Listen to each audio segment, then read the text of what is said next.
a good story often does is it makes you feel, it makes you think, it makes you reassess, it makes you perceive life through someone else's eyes. This game does all of that through the gameplay. And I think that's just the coolest thing.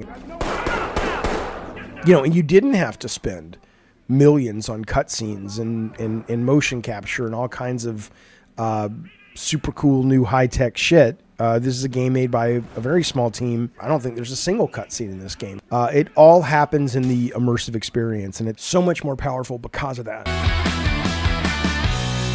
Ready or Not came across my radar. I mean, I had played this game about 1.5 years ago in early access. I liked it. Seemed a little too methodical, not for me, not for my ADD brain, so I kind of refunded it. But I like the idea of a single player, although you can play this in co-op, and it's probably meant to be played in co-op, I believe. But I play it in single player, but I like the idea of a single player tactical measured Rainbow Six, old school Rainbow Six style game where you really feel that sense of tension as you're moving through the environment. And this game does that very, very well. And I bought it again because of this article on PC Gamer where it talked about the DLC. The game is you play a group of, or you play the leader of a group of SWAT guys, police guys that are going into these various domestic locations and trying to stop the bad guys. Very tactical, very careful. You give orders to your guys. It's really immersive and really fun. And if you like that kind of game, I recommend it. And this is what the article said. The article was talking about one of the levels called the Dorms. All 3 of these levels in the DLC take place during a hurricane in this town. So emergency services are not really available. The straight up cops are not really available. And one of the missions, which PC Gamer wrote about, called the Dorms, you are sent to clear out this tenement building, this condemned building, where a lot of homeless people are riding out this storm and trying to, you know, stay safe while it's crazy outside. Breaching!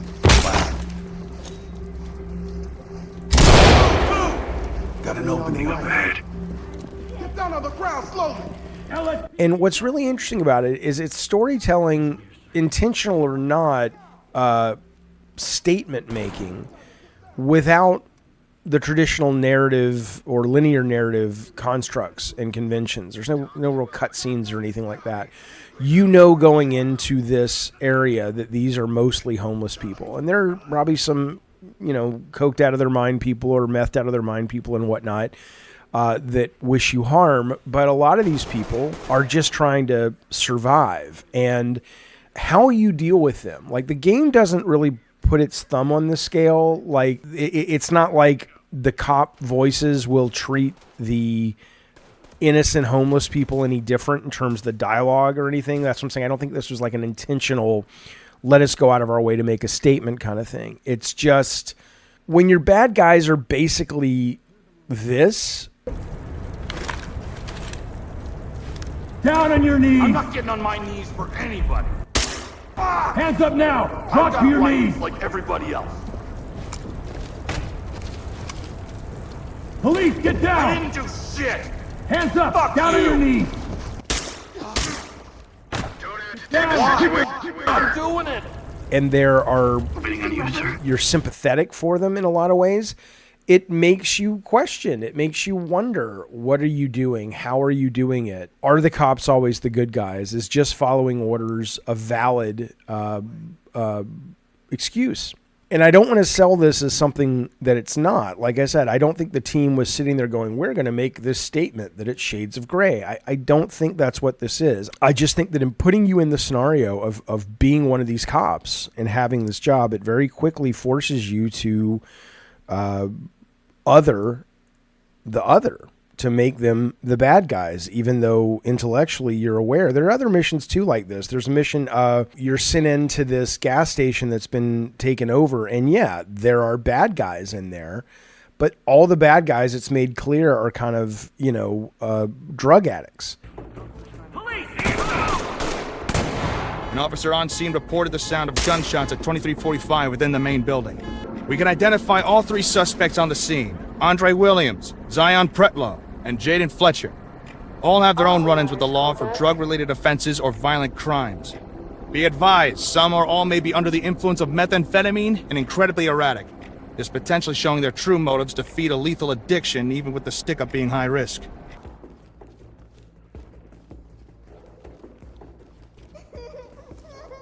Moving into handcuffs. There's another mission where you are sent into this very fancy, incredibly rich mansion where this oil executive and his family are being taken as hostage. But the bad guys are eco-terrorists, right? And it's very clear, I've never seen anything like this. if you know anything about anything, that this is a, top 1% guy that you've been sent in to rescue. Copy. Clean house, and we'll take them out. And it's clear you go into his office and you see all of his, models for oil drilling and rigs and all kinds of things that clearly are not good for the environment, but are good for your pocketbook. And you even have the bad guys you hear them in the dialogue talking to some of the hostages like, oh, it must be nice every night to go to sleep in a place like this, right? Yeah, it's very clear these are shades of gray that I have to assume the game does want you to be aware of. In this case, you're like, yeah, I'm this cop and I have this job and these are bad guys. They're hurting people. But at the same time, the 1%er is hurting people. It's like just in very, very different ways. And you can play the game as a total black and white experience, which is fine, which is probably what most people would play it like. Not because I'm so smart and they're not, but because that's how it presents itself. And I'm very curious, and maybe I'll reach out to the developers, see if they want to have a conversation about it. I'm very curious if how much of this was intentional.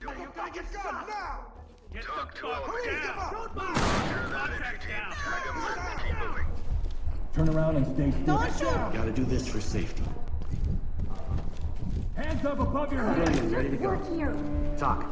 Civilian is secured. But whether you're dealing with the drug addicts, the eco-terrorists, the homeless folks just trying to ride out the storm, it's very clear you're dealing with shades of gray. And another interesting part about this is that by the very nature of you being in a role with a mission and with people that you need to keep alive to make that mission successful, it's impossible not to sort of be on the side of the cops in the sense that that is your mission. So you can be ambivalent about the bad guys, but fundamentally when they're shooting at your team and they're killing your team and that makes it harder for you to solve the mission, there also becomes this very, to me, interesting kind of play on what people deal with every day. It's like, yeah, I could buy mom and pops, but Amazon is easier. And I know that's very different at a threat of life issue, but it's fundamentally the quality of your life and your ability to survive in this dog eat dog world. When does that take a backseat to sort of a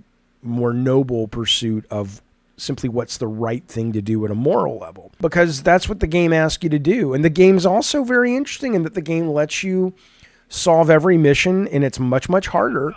And that's even a statement. It's much, much harder to solve these missions if you want to go in with the shotgun that just shoots beanbags and arrest everybody. You don't have to kill anybody. But again, life's a lot harder. You don't have to go to Walmart to get your groceries, but they're a lot cheaper, and it's a lot easier than going down to Whole Foods where they're more expensive and they're, better for you or whatever. Or they're more, they're organically and locally grown and all that stuff. It's easier to take the easy path. It's more noble to take the other path, but it's bigger pain in your ass. And I think the game reflects that as well. The game, like I said, the game doesn't put its thumb on the scale. And I appreciate that. And I think it's good for business for these guys to just sort of say, look, we're putting it out there, intentional or not, this is how the game might make you feel. And I think that's really cool. I do wonder about a few things. Like there's a lot of dialogue between the SWAT members, but it's very standard. It's not much color or flavor. Like, hey, this one guy has a kid at home that was just born, and okay, that's just an aside. But when he dies, or you allow him to die by your poor leadership, that might hit harder. They don't do any of that. And I think that's good and bad, but there's a lot of mods in this thing. And I do think maybe there's value in trying to see if there's a mod out there where the camaraderie amongst your SWAT members is more personal and in that what it does to the way the game makes you feel. I think that would be really, really cool. I just think this game is so cool. It really does offer a great deal to think about on top of just being a genuinely fun, compelling game. You know, I got a knock at the door about a year ago, like 6 a.m, and it was cops. And I'm like, oh shit, that's always the big fear. Did somebody die or, you know? And they said, is your daughter home? And I said, yeah. And what had happened was she had been dating this guy who was kind of a crazy guy.